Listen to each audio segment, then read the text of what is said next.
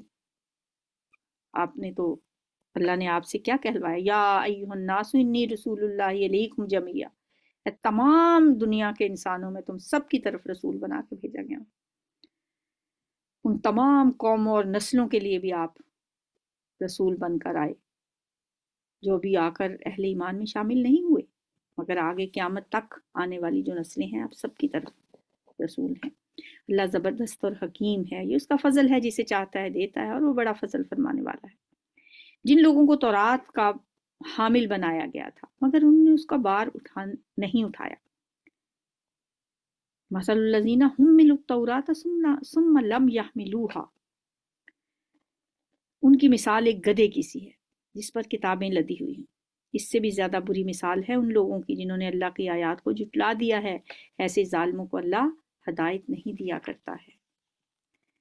یعنی ان کا حال گدھے سے بھی بدتر ہے، وہ تو سمجھ بوجھ نہیں رکھتا اس لیے معذور ہے، مگر یہ سمجھ بوجھ رکھتے ہیں، تورات کو پڑھتے پڑھاتے ہیں، اس کے معنی سے ناواقف نہیں ہیں، پھر بھی یہ اس کی ہدایت سے انحراف کرتے ہیں اور اس نبی کو ماننے سے انکار کر رہے ہیں جو تورات کی روح سے سراسر حق ہے۔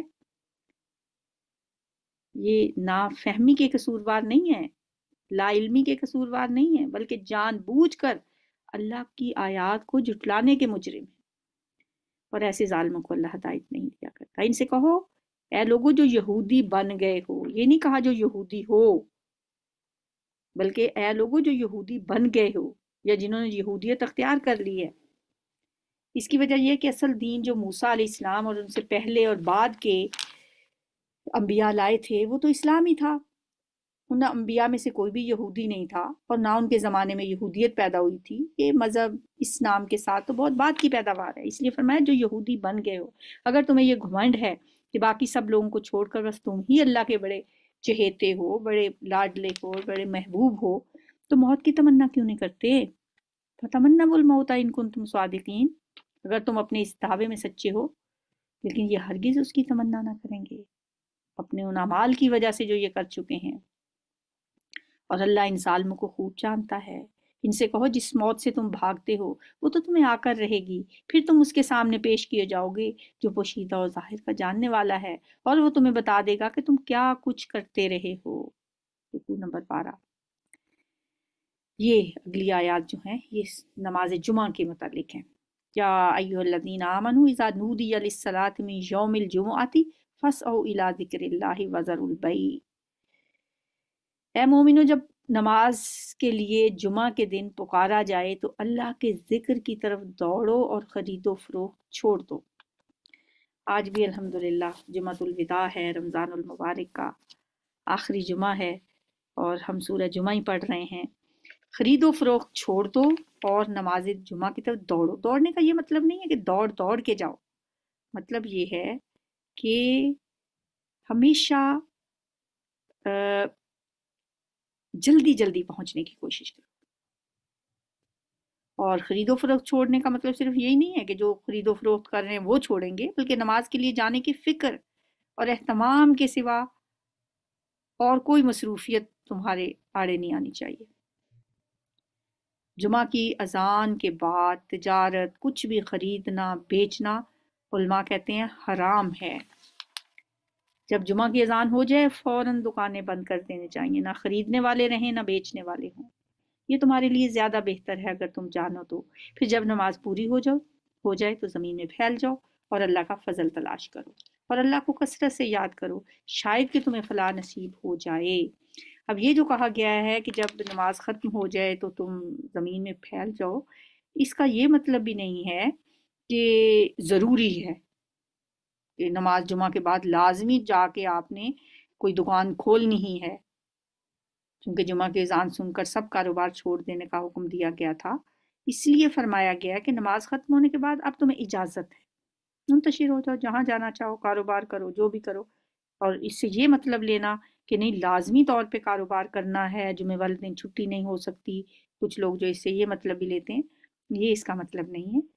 اس کا مطلب یہ بالکل ایسے ہی ہے جیسے کہ حالت احرام میں شکار کی ممانعت کرنے کے بعد فرمایا وَإِذَا حَلَلْتُمْ فَاصْطَادُوا، جب تم احرام کھول دو تو شکار کرو. تو اس کا یہ مطلب تو نہیں ہے کہ ضرور شکار کرنا ہے، بلکہ یہ کہ اس کے بعد تم شکار کر سکتے ہو. یہاں بھی یہی ہے کہ تم کاروبار کر سکتے ہو. اور جب انہوں نے تجارت اور کھیل تماشا ہوتے دیکھا تو اس کی طرف لپک گئے. یہ ایک واقعے کی طرف اشارہ ہے. اور تمہیں کھڑا چھوڑ دیا. ان سے کہو جو کچھ اللہ کے پاس ہے وہ اس کھیل تماشے اور تجارت سے بہتر ہے، اور اللہ سب سے بہتر رزق دینے والا ہے. یہ مدینے کے ابتدائی زمانے کا واقعہ ہے. شام سے ایک تجارتی قافلہ عین نماز جمعہ کے وقت آیا اور اس نے ڈھول تاشے بجانے شروع کر دیے تاکہ بستی کے لوگ اس کو پتہ چل جائے، اس کی آمد کی اطلاع ہو جائے. رسول اللہ صلی اللہ علیہ وسلم اس وقت خطبہ ارشاد فرما رہے. جب ڈھول تاشوں کی آوازیں سنی لوگوں نے وہ بے چین ہو گئے، اور کہا جاتا ہے 12 آدمیوں کے سوا باقی سارے لوگ جمعہ کی نماز سے پہلے خطبے میں سے اٹھ کر باہر چلے گئے. دیکھ لیں تھے تو وہ بھی انسان ہی. اب یہاں پہ اس واقعے کی طرف اشارہ کیا. اب یہ جو اللہ تعالیٰ نے آخر میں یہ فرمایا ہے کہ جو کچھ اللہ کے پاس ہے وہ کھیل تماشے اور تجارت سے بہتر ہے، اور اللہ سب سے بہتر رزق دینے والا ہے. اس سے یہ اب پتہ چلتا ہے کہ صحابہ سے جو یہ غلطی ہوئی تھی اس کی نوعیت کیا تھی. نعوذ باللہ اس کی وجہ ایمان کی کمی نہیں تھی اور آخرت پر دنیا کی دانستہ ترجیح نہیں تھی. اگر ایسا ہوتا تو اللہ تعالیٰ کے غضب کا انداز کچھ اور ہوتا، لیکن چونکہ ایسی کوئی خرابی وہاں تھی نہیں، بلکہ جو کچھ ہوا وہ تربیت کی کمی کے باعث ہوا، نہ دانستگی میں ہوا. اس لیے پہلے تو معلمانہ انداز میں جمعہ کے آداب بتائے گئے، پھر اس غلطی پر گرفت کر کے ایک مربیانہ انداز میں سمجھایا گیا کہ جمعہ کا خطبہ سننے اور اس کی نماز ادا کرنے پر جو کچھ تمہیں اللہ کے ہاں ملنے والا تھا وہ اس دنیا کی تجارت اور کھیل تماشوں سے بہت بہتر ہے. اور پھر یہ بھی بتا دیا کہ اس دنیا میں مجازن جو بھی رزق رسانی کا ذریعہ بنتے ہیں، جو بھی لوگ، یعنی اب جیسے ایک قافلہ آیا تو لوگ بھاگے چلے گئے، اسے ایک ذریعہ ہی سمجھ رہے تھے نا رزق رسانی کا. میں ان سب سے بہتر رازق تو اللہ ہے. سورۃ المنافقون مدنی سورت ہے، 2 رکوع ہیں، 11 آیات ہیں. بسم اللہ الرحمن الرحیم. شروع اللہ کے نام سے جو بے انتہا مہربان اور نہایت رحم فرمانے والا ہے. اذا جاءک المنافقون قالوا نشهد انک لرسول اللہ واللہ یعلم انک لرسولہ واللہ یشہد ان المنافقین لکاذبون. نبی صلی اللہ علیہ وسلم جب یہ منافق آپ کے پاس آتے ہیں تو کہتے ہیں ہم گواہی دیتے ہیں کہ آپ یقیناً اللہ کے رسول ہیں. ہاں اللہ جانتا ہے کہ تم ضرور اس کے رسول ہو، مگر اللہ گواہی دیتا ہے کہ یہ منافق قطعی جھوٹے ہیں. یعنی جو بات وہ زبان سے کہہ رہے ہیں وہ تو سچی بات ہے، لیکن چونکہ ان کا اپنا عقیدہ وہ نہیں جسے وہ زبان سے کہہ رہے ہیں، اس لیے اپنے اس قول میں وہ جھوٹے ہیں کہ وہ آپ کے رسول ہونے کی شہادت دیتے ہیں. انہوں نے اپنی قسموں کو ڈھال بنا رکھا ہے، اور اس طرح یہ اللہ کے راستے سے خود رکتے اور دنیا کو روکتے ہیں. کیسی بری حرکتیں ہیں جو یہ لوگ کر رہے ہیں. یہ سب کچھ اس وجہ سے ہے کہ ان لوگوں نے ایمان لا کر پھر کفر کیا، اس لیے ان کے دلوں پر مہر لگا دی گئی. اب یہ کچھ نہیں سمجھتے. شروع میں تو منافقین کو بڑا اللہ تعالیٰ نے ان کے پردے رکھے، لیکن یہاں آپ دیکھیں کہ سورہ منافقین میں سارے پول کھول دیے گئے ان کو، بلکہ منافقون کے نام سے ایک سورت بھی اللہ تعالیٰ نے نازل کر دی. انہیں دیکھو تو ان کے جسم، ان کے جسے تمہیں بڑے شاندار نظر آئیں گے. تو عجیب کو اجسام ہوں، بولیں تو تم ان کی باتیں سنتے ہی رہ جاؤ. وَإِن يَقُولُوا تَسْمَعْ لِقَوْلِهِمْ، مگر اصل میں یہ گویا لکڑی کے شہتیر ہیں. خشب مسندہ، جو دیوار کے ساتھ چن کر رکھ دیے گئے ہوں. یعنی ان کی حقیقت اللہ تعالیٰ بتا رہے ہیں. یعنی یہ جو دیواروں کے ساتھ تکیے لگا کر بیٹھتے ہیں یہ انسان نہیں ہیں بلکہ لکڑی کے شتیر ہیں. ان کو لکڑی سے تشبیہ دے کر یہ بتایا کہ یہ اخلاق کی روح سے خالی ہیں. جوہر انسانیت جو اصل ہے وہ ان میں نہیں ہے. پھر انہیں دیوار سے لگے ہوئے شتیروں سے تشبیہ دے کر یہ بھی بتا دیا کہ یہ بالکل ناکارہ ہیں، کیونکہ لکڑی بھی اگر کوئی فائدہ دیتی ہے تو اس وقت جب کہ وہ کسی چھت میں لگی ہو، کسی دروازے میں، کسی فرنیچر میں. دیوار سے لگی لکڑی کیا فائدہ دے گی کسی کو؟ ان کی یہی اوقات ہے. ہر زور کی آواز کو یہ اپنے خلاف ہی سمجھتے ہیں. یہ پکے دشمن ہیں، ان سے بچ کر رہو. اللہ کی مار ان پر، یہ کدھر الٹے پھرائے جا رہے ہیں. کیسے اللہ تعالیٰ نے ان کو بے نقاب کیا اور کس طرح اللہ تعالیٰ نے ان کو بتایا ان کے بارے میں. یہ نہیں بتایا گیا کہ ان کو ایمان سے نفاق کی طرف الٹا پھرانے والا کون ہے. یہ کہا گیا کہ الٹے پھرائے جا رہے ہیں. انا یؤفکون، یہ کدھر الٹے پھرائے جا رہے ہیں، کون ان کو پھرا رہا ہے، الٹا پھرانے والا کون ہے. اس سے کیا پتا چلتا ہے کہ ان کی اس الٹی چال کا کوئی ایک محرک نہیں ہے بلکہ بہت سے محرکات ہیں. شیطان ہے، برے دوست ہیں، ان کے اپنے نفس کی اغراض ہیں. کسی کی بیوی اس کی محرک ہے، کسی کے بچے، کسی کی برادری، کسی کو حسد اور بغض اور تکبر نے اس راہ پر لگایا ہوا ہے. اور جب ان سے کہا جاتا ہے کہ آؤ تاکہ اللہ کا رسول تمہارے لیے مغفرت کی دعا کرے تو سر جھٹکتے ہیں اور تم دیکھتے ہو کہ بڑے گھمنڈ کے ساتھ آنے سے رکتے ہیں. اے نبی، تم چاہے ان کے لیے مغفرت کی دعا کرو یا نہ کرو، ان کے لیے برابر ہے. ان کے لیے ایک جگہ پہ آتا ہے کہ اگر 70 بار بھی آپ ان کے لیے مغفرت کی دعا کریں تو اللہ تعالیٰ انہیں نہیں بخشے.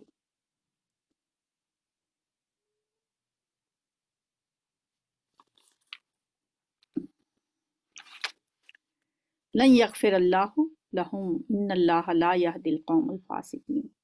اللہ فاسق لوگوں کو ہرگز ہدایت نہیں دیتا.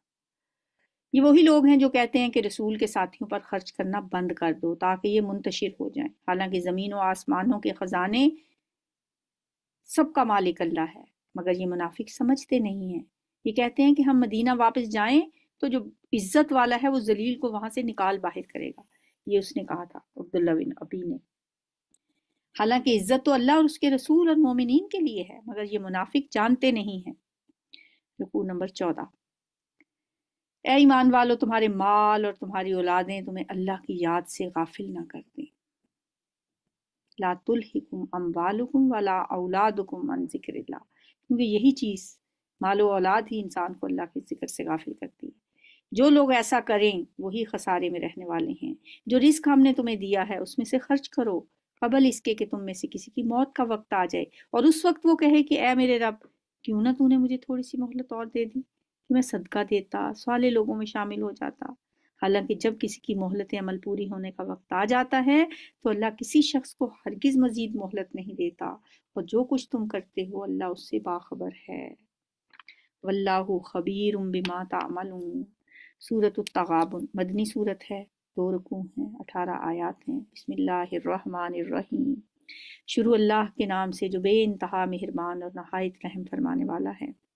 یسبح للہ ما فی السماوات و ما فی الارض لہ الملک و لہ الحمد وہو علی کل شیء قدیر. وہی انداز اللہ کی تسبیح کر رہی ہے، ہر وہ چیز جو آسمانوں میں ہے اور ہر وہ چیز جو زمین میں ہے. اسی کی بادشاہی ہے اور اسی کے لیے تعریف ہے، اور ہر چیز پر وہی قادر ہے.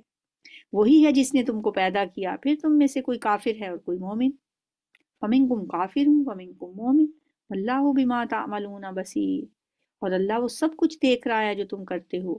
اس نے زمین اور آسمانوں کو برحق پیدا کیا ہے اور تمہاری صورت بنائی اور بڑی عمدہ بنائی.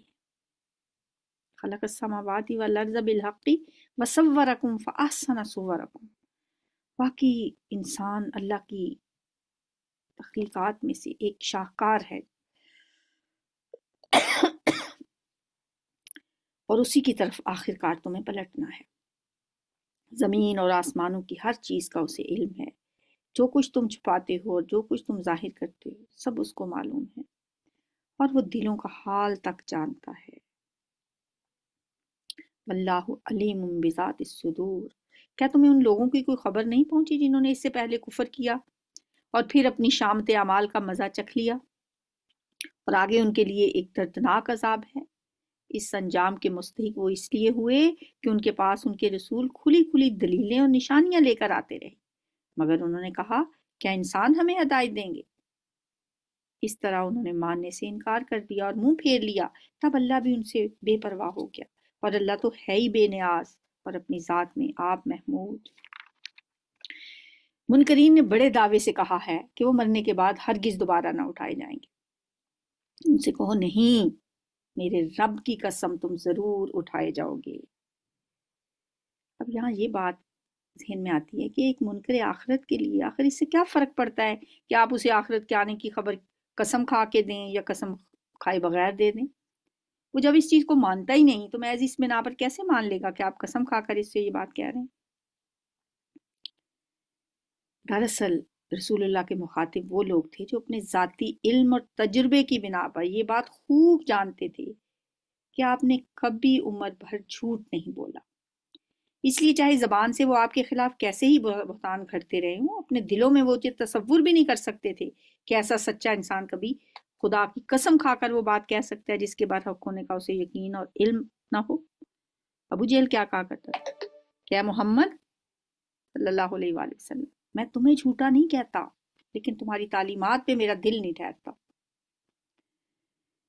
قل بلا و ربی، اے پیغمبر صلی اللہ علیہ وآلہ وسلم آپ کہیے نہیں، میرے رب کی قسم، لتبعثن، تم ضرور اٹھائے جاؤ گے، ثم لتنبئن، پھر ضرور بضرور تمہیں بتایا جائے گا، بما عملتم، تم نے دنیا میں کیا کچھ کیا ہے، اور ایسا کرنا اللہ کے لیے بہت آسان ہے۔ ذالک علی اللہ یسیر۔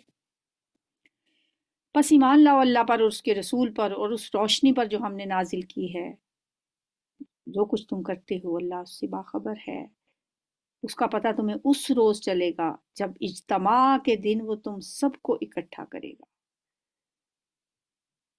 یوم یجمعکم لیوم الجمع ذالک یوم التغابن، وہ دن ہوگا ایک دوسرے کے مقابلے میں لوگوں کی ہار جیت کا دن، یعنی اصل ہار جیت قیامت کے روز ہوگی۔ وہاں جا کے پتہ چلے گا کہ اصل میں خسارہ کس نے اٹھایا اور کون نفع لے کر آیا، اصل میں دھوکہ کس نے کھایا اور کون ہوشیار نکلا، کس نے اپنا تمام سرمایہ حیات ایک غلط کاروبار میں کھپا کر اپنا دیوالیہ نکال دیا، اور کس نے اپنی صلاحیتوں اور اپنے مال کو نفع کے سودے پر لگایا۔ یہ اس دن پتہ چلے گا، وہ ہوگا ہار جیت کا دن۔ ذالک یوم التغابن، سورۃ تغابن کا جو مطلب ہے وہ ہار جیت، وہ ہار جیت کا دن ہوگا۔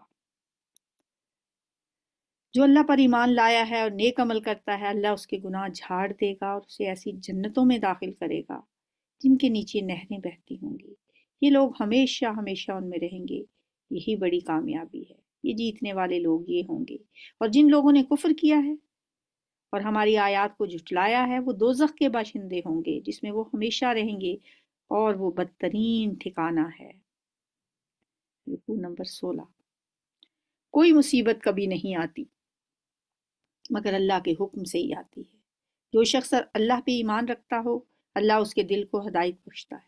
اللہ کو ہر چیز کا علم ہے۔ اللہ کی اطاعت کرو اور رسول کی اطاعت کرو، لیکن اگر تم اطاعت سے منہ موڑتے ہو تو ہمارے رسول پر صاف صاف حق پہنچا دینے کے سوا کوئی ذمہ داری نہیں ہے۔ اللہ وہ ہے جس کے سوا کوئی الہ نہیں ہے، لہٰذا ایمان لانے والوں کو اللہ ہی پر بھروسہ کرنا چاہیے۔ یا ایھا الذین آمنوا ان من ازواجکم واولادکم عدوا لکم فاحذروہم، اے مومنو، تمہاری بیویوں اور تمہاری اولاد میں سے بعض تمہارے دشمن ہیں، ان سے ہوشیار رہو، اور اگر تم عفو و درگزر سے کام لو اور معاف کر دو تو اللہ غفور الرحیم ہے، اللہ بخشنے والا ہے، رحیم ہے۔ یعنی دنیا کے جو رشتے ہیں، اگرچہ ان رشتوں میں انسان کی بڑی محبتیں اور بڑی چاہتیں ہوتی ہیں، انسان کو یہ رشتے بڑے عزیز ہوتے ہیں، لیکن دین کے لحاظ سے اگر وہ تمہارے دشمن ہیں تو پھر دشمن ہی ہے. یہ دشمنی خواہ اس حیثیت سے ہو کہ وہ تمہیں نیکی سے روکتے ہیں اور بدی کی طرف تمہیں بلاتے ہیں، یا اس حیثیت سے ہو کہ وہ تمہیں ایمان سے روکتے ہیں اور کفر کی طرف کھینچتے ہیں، یا اس حیثیت سے کہ ان کی ہمدردیاں کافروں کے ساتھ ہیں. بہرحال یہ ہے ایسی چیز کہ تمہیں اس سے ہوشیار رہنا چاہیے اور ان کی محبت میں گرفتار ہو کر اپنی عاقبت خراب نہیں کرنی چاہیے. اور اس کا مطلب یہ نہیں ہے کہ تم انہیں دشمن سمجھ کر ان سے سخت برتاؤ کرنے لگو، بلکہ کہنے کا مطلب یہ ہے کہ ان کی اصلاح اگر نہ کر سکو تو کم از کم اپنے آپ کو بگڑنے سے بچائے رکھو، اپنے آپ کو جہنم کی آگ میں پھر مت جھونکو. تمہارے مال اور تمہاری اولاد تو ایک آزمائش ہے. انما اموالکم و اولادکم فتنہ، یا فتنہ کا مطلب ہے آزمائش ہے، اور اللہ ہی ہے جس کے پاس بڑا اجر ہے. لہٰذا جہاں تک تمہارے بس میں ہو اللہ سے ڈرتے رہو اور سنو اور اطاعت کرو اور اپنے مال خرچ کرو، یہی تمہارے لیے یہی بہتر ہے. جو اپنے دل کی تنگی سے محفوظ رہ گئے بس وہی فلاح پا گئے. وَمَن یوق شُحَّ نَفْسِهِ فَأُولَٰئِکَ هُمُ الْمُفْلِحُونَ. اپنے نفس کی تنگی سے، بخل سے جو بچا لیا گیا وہی کامیاب ہے. اگر تم اللہ کو قرض حسنہ دو تو وہ تمہیں کئی گنا بڑھا کر دے گا اور تمہارے قصوروں سے درگزر فرمائے گا. اللہ بڑا قدردان اور تحمل والا ہے، حاضر اور غائب ہر چیز کو جانتا ہے. عالم الغیب والشہادت العزیز الحکیم، بہت زبردست اور حکیم ہے. سورۃ الطلاق 2 رکوع اور 12 آیات ہیں. بسم اللہ الرحمن الرحیم. یا ایہا النبی اذا طلقتم النساء فطلقوہن لعدتہن. اے نبی صلی اللہ علیہ وسلم، جب تم لوگ عورتوں کو طلاق دو تو انہیں ان کی عدت کے لیے طلاق دیا کرو. عدت کے لیے یعنی عدت کے لیے کے دو مطلب ہو سکتے ہیں، اور دونوں ہی یہاں مراد ہیں. ایک یہ کہ حیض کی حالت میں عورت کو طلاق نہ دو، بلکہ اس وقت طلاق دو جس سے اس کی عدت شروع ہو سکے. دوسرے یہ کہ عدت کے اندر رجوع کی گنجائش رکھتے ہوئے طلاق دو. اس طرح طلاق نہ دو جس سے رجوع کا موقع ہی باقی نہ رہے.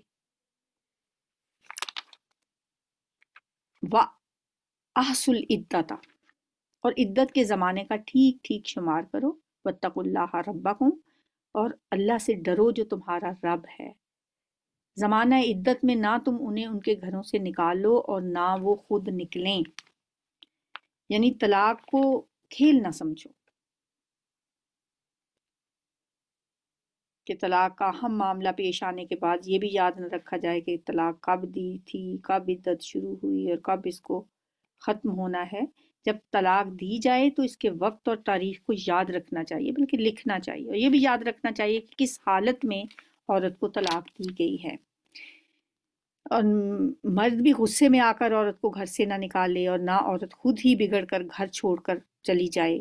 عدت تک گھر اسی کا ہے، اسی گھر میں دونوں کو رہنا چاہیے تاکہ اگر کوئی موافقت کی صورت نکل سکتی ہو تو اس سے فائدہ اٹھایا جا سکے. دونوں ایک گھر میں موجود رہیں گے تو 3 مہینے تک یا 3 حیض آنے تک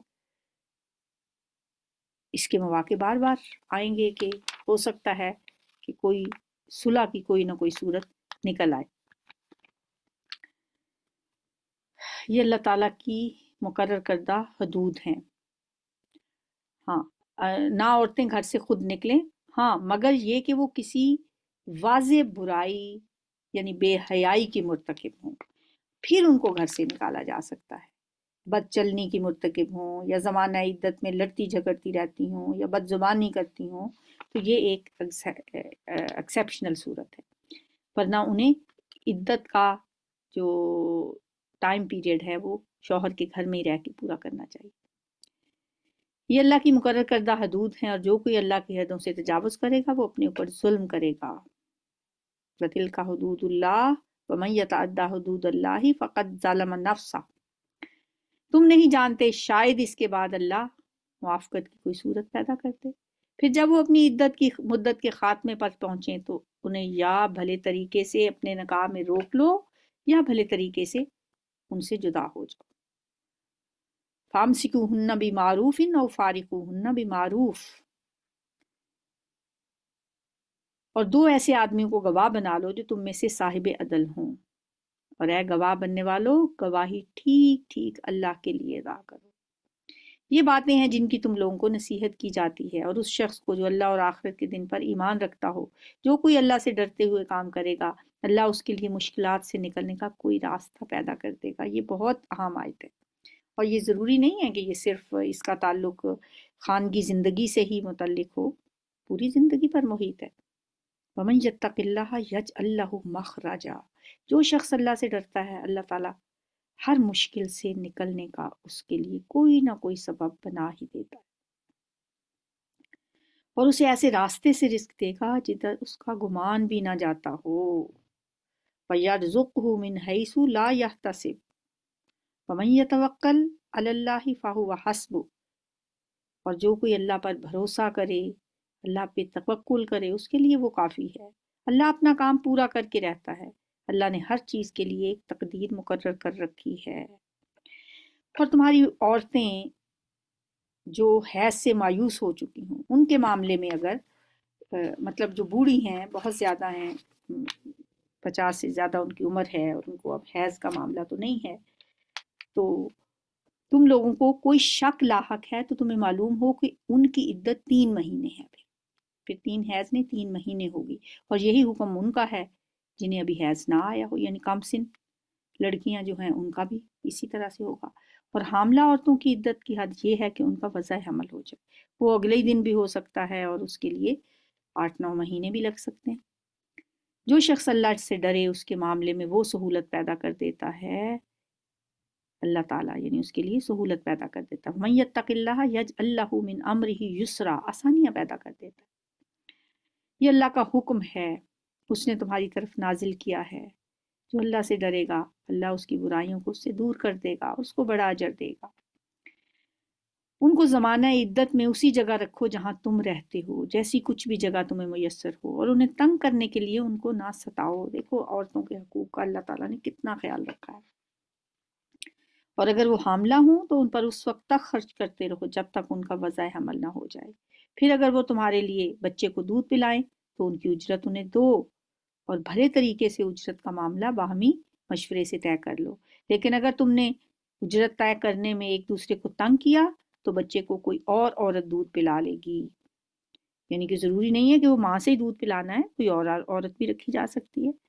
خوشحال آدمی اپنی خوشحالی کے مطابق نفقہ دے گا، یعنی جب ماں بچے کو دودھ پلا رہی ہے تو باپ دے گا طلاق کے بعد بھی، اور جس کو رزق کم دیا گیا ہو وہ اسی مال میں سے خرچ کرے گا جو اللہ نے اسے دیا ہے۔ اللہ نے جس کو جتنا کچھ دیا ہے اس سے زیادہ کا وہ اسے مکلف نہیں کرتا۔ بعید نہیں کہ اللہ تنگ دستی کے بعد فراخ دستی بھی عطا فرما دے۔ سیجعل اللہ بعد عسر یسرا، رکوع نمبر 18۔ وَکَأَیٍّ مِّن قَرْیَةٍ أَتَتْ عَنْ أَمْرِ رَبِّهَا، کتنی ہی بستیاں ہیں جنہوں نے اپنے رب اور اس کے رسولوں کے حکم سے سرکشی کی، تو ہم نے ان سے سخت محاسبہ کیا اور ان کو بری طرح سزا دی۔ انہوں نے اپنے کیے کا مزہ چکھ لیا، اور ان کا انجام کار گھاٹا ہی گھاٹا ہے۔ اللہ نے آخرت میں ان کے لیے سخت عذاب مہیا کر رکھا ہے۔ بس اللہ سے ڈرو اے صاحب عقل لوگو جو ایمان لائے ہو، اللہ نے تمہاری طرف ایک نصیحت نازل کر دی ہے، ایک ایسا رسول جو تمہیں اللہ کی صاف صاف ہدایت دینے والی آیات سناتا ہے۔ رسولا یتلو علیکم آیات اللہ مبینات لیخرج الذین آمنوا وعملوا الصالحات من الظلمات الی النور، تاکہ ایمان لانے والوں اور نیک عمل کرنے والوں کو تاریکیوں سے نکال کر روشنی میں لے آئے۔ جو کوئی اللہ پر ایمان لائے اور نیک عمل کرے، اللہ اسے ایسی جنتوں میں داخل کرے گا جن کے نیچے نہریں بہتی ہوں گی، یہ لوگ ان میں ہمیشہ ہمیشہ رہیں گے۔ اللہ نے ایسے شخص کے لیے بہترین رزق رکھا ہے۔ قد احسن اللہ لہ رزقا، اللہ وہ ہے جس نے 7 آسمان بنائے اور زمین کی قسم سے بھی انہی کے مانند۔ زمین کی قسم سے بھی انہی کے مانند کا یہ مطلب نہیں ہے کہ جتنے آسمان بنائے اتنی ہی زمینیں بھی بنائیں، بلکہ مطلب یہ ہے کہ جیسے متعدد آسمان اس نے بنائے ہیں ویسی ہی متعدد زمینیں بھی بنائی ہیں۔ اور زمین کی قسم سے کا مطلب یہ ہے کہ جس طرح یہ زمین جس پر انسان رہتے ہیں لوگوں کے لیے ایک گہوارہ بنی ہوئی ہے، اسی طرح اللہ نے کائنات میں اور زمینیں بھی بنا رکھی ہیں جو اپنی اپنی آبادیوں کے لیے گہوارہ ہیں، فرش ہیں۔ دوسرے لفظوں میں آسمان میں یہ جو بے شمار تارے اور سیارے ہمیں نظر آتے ہیں، یہ زمین کی طرح ان میں بھی بکثرت ایسے ہیں جن میں دنیائیں آباد ہیں۔ اللہ کی کائنات بہت وسیع ہے، انسان کو تصور نہیں کر سکتا۔ ان کے درمیان حکم نازل ہوتا رہتا ہے، یتنزل الامر بینہن لتعلموا ان اللہ علی کل شیء قدیر۔ یہ بات تمہیں اس لیے بتائی جا رہی ہے تاکہ تم جان لو کہ اللہ ہر چیز پر قدرت رکھتا ہے، اور یہ کہ اللہ کا علم ہر چیز پر محیط ہے۔ وَأَنَّ اللَّهَ قَدْ أَحَاطَ بِكُلِّ شَيْءٍ عِلْمًا۔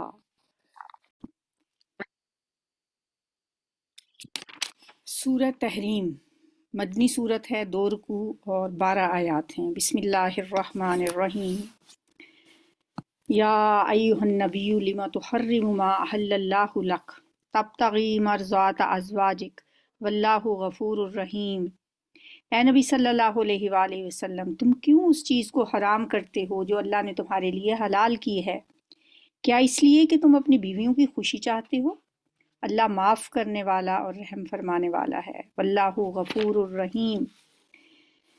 حدیث کی بعض معتبر روایات سے پتہ چلتا ہے کہ نبی صلی اللہ علیہ وسلم کی بیوی حضرت زینب کے ہاں کہیں سے شہد آیا ہوا تھا، اور نبی صلی اللہ علیہ وآلہ وسلم کو وہ بہت پسند تھا، اس لیے آپ خلاف معمول ان کے ہاں زیادہ دیر تک تشریف فرما رہنے لگے تھے۔ اس پر بعض دوسری بیویوں کو رشک آیا اور انہوں نے ایکا کر کے آپ کو اس شہد سے نفرت دلانے کی کوشش کی اور کہا کہ آپ کے منہ سے کوئی اسمیل آ رہی ہے یا اس طرح کی بات کی کہ آپ نے اس کو استعمال نہ کرنے کا عہد کر لیا، بلکہ قسم کھا لی کہ میں آئندہ وہ استعمال نہیں کروں گا۔ تو اللہ تم لوگوں کے لیے اپنی قسموں کی پابندی سے نکلنے کا طریقہ مقرر اللہ تعالیٰ نے کر دیا ہے۔ اللہ تمہارا مولا ہے اور وہی علیم و حکیم ہے۔ وَهُوَ العلیم الحکیم۔ اس سارے معاملے میں آپ دیکھیں کہ نبی صلی اللہ علیہ وآلہ وسلم سے یہ جو کہا گیا لیما تو حرما، کیوں آپ نے حرام کیا، یہ سوال نہیں ہے بلکہ ناپسندیدگی کا اظہار ہے۔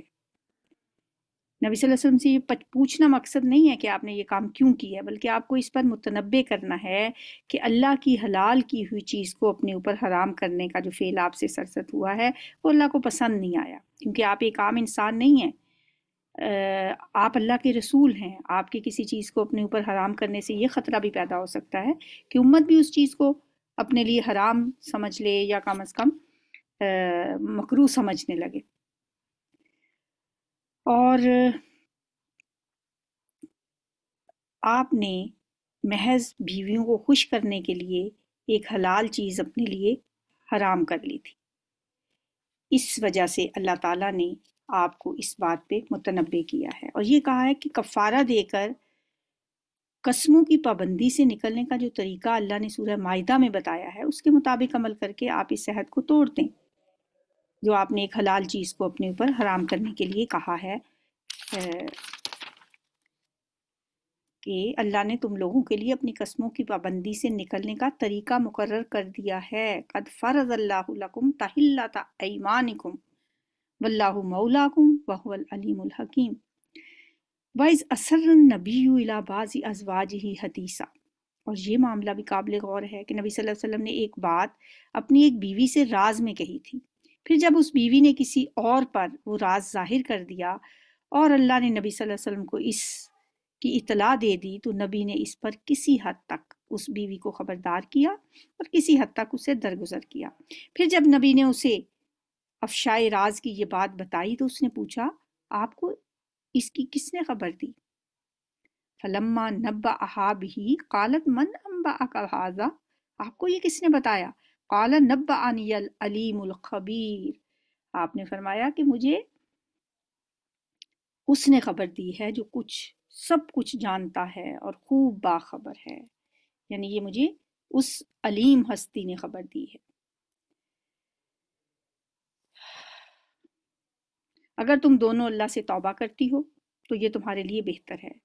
اب دیکھیں ہمیں اس میں پڑھنے کی ضرورت نہیں ہے کہ وہ کیا راز کی بات تھی اور کیوں نبی صلی اللہ علیہ وآلہ وسلم نے کہا تھا، مطلب رازدارانہ طور پہ ایک بیوی کو یہ بات کیوں بتائی تھی، اور نہ ہمیں کسی صحیح روایت سے اس بات کا پتہ چلتا ہے کہ وہ راز کی بات کیا تھی۔ جس مقصد کے لیے یہ آیت نازل ہوئی ہے اس کے لحاظ سے یہ سوال کوئی اہمیت کا حامل بھی نہیں ہے کہ وہ راز کی بات کیا تھی۔ اصل غرض جس کے لیے اس معاملے کو قرآن میں لایا گیا ہے وہ یہ ہے کہ ازواج مطہرات کو اور بالواسطہ مسلمانوں کے تمام ذمہ دار لوگوں کی بیویوں کو اس بات پہ خبردار کرنا ہے کہ وہ رازوں کی حفاظت میں بے پرواہی سے کام نہ لیں، کیونکہ جو ہستی جتنی بڑی ذمہ دارانہ حیثیت رکھتی ہے اس کے گھر سے رازوں کا افشا اتنا ہی زیادہ خطرناک ہوتا ہے۔ بات خواہ اہم ہو یا غیر اہم ہو، راز کی حفاظت کرنے میں سستی نہیں کرنی چاہیے۔ اگر یہ عادت پڑ جائے تو پھر غیر اہم باتوں کی طرح کسی وقت اہم بات بھی کھل سکتی ہے۔ تو اس لیے یہاں پہ یہ تنبیہ کر دی گئی، اور یہ پھر ان سے کہا گیا ان تتوبا الی اللہ فقد زغت قلوبکما، اگر تم دونوں اللہ سے توبہ کرتی ہو تو یہ تمہارے لیے بہتر ہے، کیونکہ تمہارے دل سیدھی راہ سے ہٹ گئے ہیں، اور اگر نبی کے مقابلے میں تم نے جتھا بندی کی تو جان رکھو کہ اللہ اس کا مولا ہے، اور اس کے بعد جبریل اور تمام صالح اہل ایمان اور سب ملائکہ اس کے ساتھی و مددگار ہیں۔ بعید نہیں کہ اگر نبی صلی اللہ علیہ وسلم تم سب بیویوں کو طلاق دے دے تو اللہ اسے ایسی بیویاں تمہارے بدلے میں عطا فرما دے جو تم سے بہتر ہوں، سچی مسلمان، با ایمان، اطاعت گزار، توبہ گزار، عبادت گزار، روزہ دار، خواہ شوہر دیدہ یعنی بیوہ یا طلاق یافتہ ہوں یعنی یا کنواری ہوں، سیباتم و ابکارا۔